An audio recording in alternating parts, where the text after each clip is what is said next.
এখন তার ক্যারিয়ারের শেষ পর্যায়ে সে এখন ব্যবসার দিকে তার মন, তার মানে বিজ্ঞাপনের দিকে মন, তার টাকা ইনকামের দিকে মন, খেলার দিকে তো তার মন নেই। সিনিয়র ক্রিকেটার হয়ে এইভাবে তো খেলা তো উচিত না। অবশ্যই মনোযোগ কম দিতেছে, কারণ তার পারফর্ম যদি খারাপ হয় তাকে বাদ দেওয়ার মতো আমাদের বিসিবি কর্মকর্তাদেরও ক্ষমতা নাই, উনি তাদের ক্ষমতার উপরে। সাকিব টিকে আছে তার মানে বোলিংটার কারণে, আসলে তার ব্যাটিংয়ে তার কোনো দায়িত্ব আমি দেখি না। সবকিছুর ঊর্ধ্বে আমাদের দেশ, সবকিছুর ঊর্ধ্বে আমাদের হলো ক্রিকেট টিম। এখানে তো সাকিব একটা মাত্র ব্যক্তি। সাকিব যে লেভেলের প্লেয়ার, আমরা যে লেভেলে সাকিবের কাছ থেকে এক্সপেক্ট করি, সেই এক্সপেকটেশন অনুযায়ী যদি বাংলাদেশ টিমে সে পারফর্ম না করতে পারে, সেই ক্ষেত্রে দেখা যাবে বাংলাদেশ ক্রিকেট তার কাঙ্ক্ষিত যে লক্ষ্য, সেই লক্ষ্যে পৌঁছাতে পারবে না। বড় প্লেয়াররা বড় ম্যাচ ভালো করতে পারে, আর বিশ্বকাপের মঞ্চে তার থেকে ভালো পারফর্মার বাংলাদেশ একজনও হয় নাই। হিসেবে এবার এই ওয়ার্ল্ড কাপে টি-20 বিশ্বকাপে সাকিব আল হাসানের পারফরমেন্সে কি একটু হতাশ? সাকিব যে লেভেলের প্লেয়ার, সাকিবের থেকে আমরা আরো বড় কিছু এক্সপেক্ট করি। সাকিবের যে আই ইনফেকশন আছে, এই আই ইনফেকশনের জন্য সাকিব হয়তো বা ব্যাটে বলে কানেক্ট করতে পারতেছে না। আর আমরা বেশ কিছুদিন হলে খেয়াল করতেছি সাকিবের বোলিং ব্যাটিং সবসময়, অনেক সময় দেখা গেছে তার ক্যারিয়ারে ব্যাটিংয়ে তার উত্থান পতন গেছে, কিন্তু বোলিংয়ে তার কোনো সময় উত্থান পতন ছিল না। বাট ইদানিং এই বিশ্বকাপে আমরা দেখছি তার বোলিংয়ের পারফরমেন্স অনেক খারাপ। তো আমি বেসিক্যালি সাকিবের ভক্ত, কিন্তু এখন আমার আসলে আমি সাকিবের এই বিষয়টা নিয়ে আসলে আমি নিজেও বলতেছি, আপাতত মেবি সাকিবের এই বিষয়টা আসলে ওভারকাম যদি না করতে পারে তাহলে বাংলাদেশ ক্রিকেটের জন্যই খারাপ, ইভেন বাংলাদেশ ক্রিকেটেরই ক্ষতি। সাকিব যে লেভেলের প্লেয়ার, আমরা যে লেভেলে সাকিবের কাছ থেকে এক্সপেক্ট করি, সেই এক্সপেকটেশন অনুযায়ী যদি বাংলাদেশ টিমে সে পারফর্ম না করতে পারে, সেই ক্ষেত্রে দেখা যাবে বাংলাদেশ ক্রিকেট তার কাঙ্ক্ষিত যে লক্ষ্য, সেই লক্ষ্যে পৌঁছাতে পারবে না। আমি আর একটা ম্যাচ সাকিবরে দেখতে যাচ্ছি, দেন যদি না হয় দেন সাকিবরে এখন বাধ্য আমরা বসানো লাগবে। আসলে দেখেন, নক্ষত্রের পতন আছে। আমি একটু ফুটবলের দিকে যদি তাকান, তাহলে রোনালদিনহোর মতন প্লেয়ার 2010 সালের বিশ্বকাপে কিন্তু তার টিমের বাইরে থাকতে হয়েছে। রোমারিওর মতো প্লেয়ার কিন্তু 2002 সালে ব্রাজিল টিম স্কোয়াড থেকে তাকে বাদ দিতে হয়েছে। কিন্তু সেক্ষেত্রে আমাদেরও আসলে ডিসিশন নিতে হবে। সবকিছুর ঊর্ধ্বে আমাদের দেশ, সবকিছুর ঊর্ধ্বে আমাদের হলো ক্রিকেট টিম।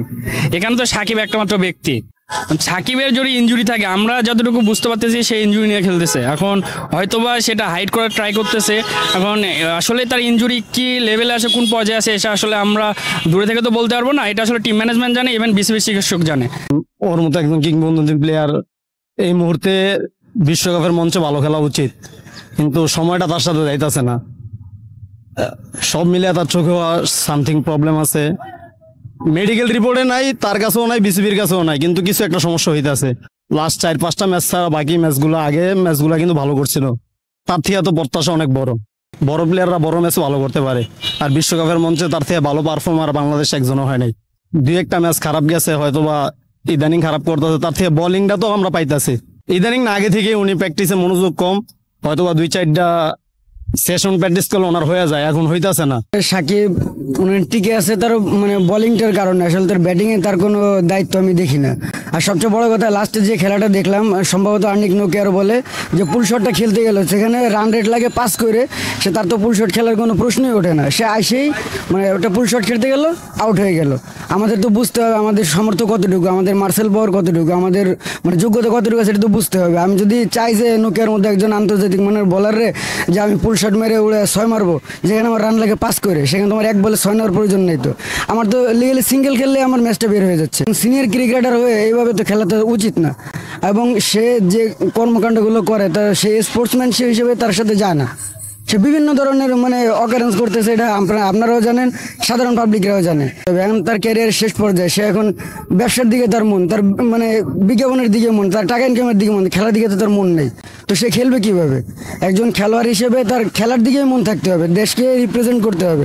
আমেরিকার মতো জায়গায় যাওয়ার সৌভাগ্য সবার হয় না, যে আমাদের যারা খেলোয়াড় আছে সবাই হয়তো যাইতেও পারতো না। এই সুযোগটা কাজে লাগাক, পরবর্তীতে আবার এর থেকে খারাপ কন্ডিশনেও খেলা হতে পারে। আমাদের তো কন্ডিশনের যে দোষ দেয়, আমাদের মিরপুরের পিচ কি ওর থেকে ভালো? আমাদের মিরপুরের পিচ ওর থেকে অবশ্যই ভালো না। আমাদের এখানেও 130-25 এরকম হয়, কিন্তু আপনি যে কন্ডিশনের দোষ দিবেন, সেটা তো আপনার মানে এটা আপনার নিজের থেকে আপনার যে অপারগতা, এটা আপনি বহিঃপ্রকাশ করতেছেন। অবশ্যই মনোযোগ কম দিতেছে, কারণ তার পারফর্ম যদি খারাপ হয় তাকে বাদ দেওয়ার মতো আমাদের বিসিবি কর্মকর্তাদেরও ক্ষমতা নাই, উনি তাদের ক্ষমতার উপরে। এমনিতেই ক্ষমতা সবসময় উনি দেখান, উনি মিসবিহেভ করেন, দর্শকদের সাথেও খারাপ ব্যবহার করেন। আপনার মনের ভিতরে যদি ভালোবাসা না থাকে খেলার ভিতরে, আপনার দেশের ভিতরে, আপনি কখনোই কোনো কিছু নিয়ে সাকসেস হতে পারবেন না।